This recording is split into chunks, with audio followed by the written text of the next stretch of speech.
हे दोस्तों, आज इस वीडियो में हम लोग बात करने जा रहे हैं ड्राइंग के बारे में कि कोई भी कैसे ड्राइंग सीख सकता है।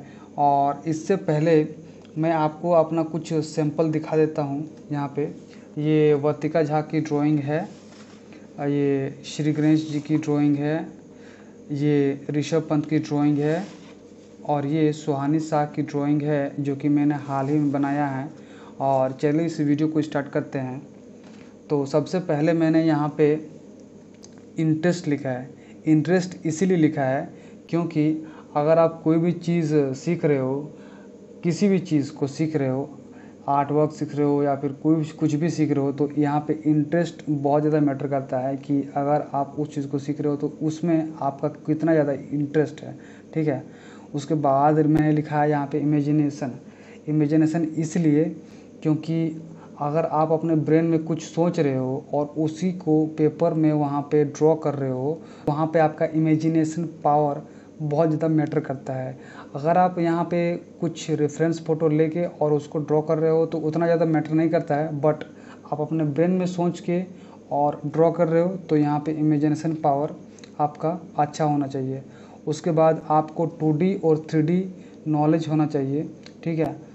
उसके बाद यहाँ पे मैंने लिखा है आर्ट मटेरियल सिलेक्शन। ये इसलिए क्योंकि अगर आप कोई भी आर्ट बना रहे हो, ठीक है, या फिर सीखना चाह रहे हो, ड्रॉ करना चाह रहे हो, तो वो ड्रॉ करने के लिए कौन कौन सा आर्ट मटेरियल चाहिए उसके बारे में आपको जानकारी ज़रूर होनी चाहिए। ठीक है।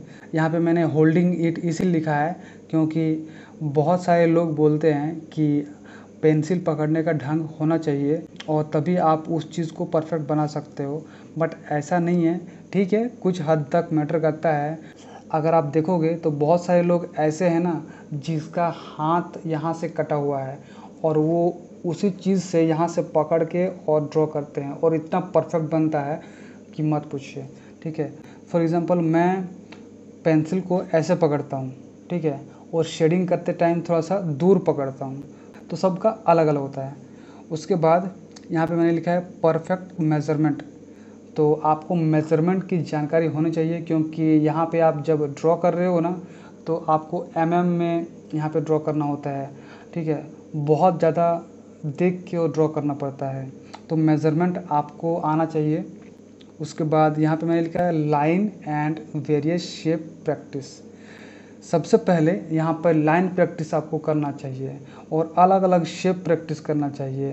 सर्कल बना लिए हैं, क्यूब बना लिए हैं, ठीक है, स्क्वायर बना लिए, रेक्टेंगल बना लिए, तो आपको यहाँ पे लाइन और शेप प्रैक्टिस करनी ही चाहिए। उसके बाद मैंने यहाँ पे लिखा है ड्रॉ स्मॉल पार्ट्स फर्स्ट। ये मैंने इसीलिए लिखा है कि मान लीजिए आप कोई पर्सन को ड्रॉ कर रहे हो, एक ही साथ में पूरा ड्रॉ करना मत स्टार्ट कर दीजिए। सबसे पहले छोटा छोटा पार्ट्स को ड्रॉ कीजिए। हैंड ड्रॉ कर रहे हैं, नोज़ ड्रॉ कर रहे हैं, आँख ड्रॉ कर रहे हैं, ठीक है, हेड्स ड्रॉ कर रहे हैं, फेस का कट ड्रॉ कर रहे हैं, तो सबसे पहले छोटा छोटा पार्ट्स को ड्रॉ कीजिए, उसके बाद बड़े पे जाइए। ठीक है। उसके बाद आपको शेडिंग आना चाहिए। शेडिंग बहुत ज़्यादा ज़रूरी होता है जब आप 3D ड्रॉ कर रहे हो और आप परफेक्ट ड्रॉ करना चाह रहे हो, तो शेडिंग आपको आना ही चाहिए। स्टार्टिंग में मुझे भी शेडिंग नहीं आती थी, मैंने बहुत ज़्यादा प्रैक्टिस की तभी मैंने शेडिंग पे अभी पकड़ बनाई है। ठीक है।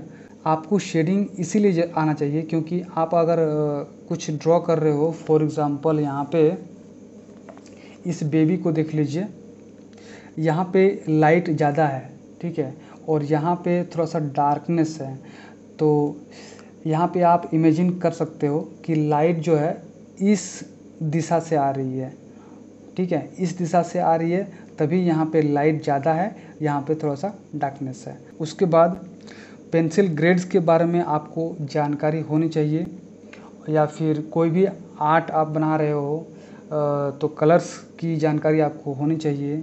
पेंसिल ग्रेड्स बोले तो HB, 2B, 4B, 6B, 8B, 10B इस तरह की ग्रेड्स आती हैं, तो उन ग्रेड्स को कहाँ कहाँ यूज़ करना है इसके बारे में आपको जानकारी होनी चाहिए। उसके बाद यहाँ पे मैंने लिखा है हाउ टू यूज़ इट। इतना तो जानकारी आपको हो गई। इन सारी चीज़ों के बारे में अगर आपको जानकारी हो गई है तो अब आप ड्रॉ कर सकते हो। तो दोस्तों ये वीडियो आपको कैसा लगा हमें कमेंट में लिख के बताइएगा और इस वीडियो को लाइक कीजिए, शेयर कीजिए और हमारे चैनल को सब्सक्राइब कर लीजिए।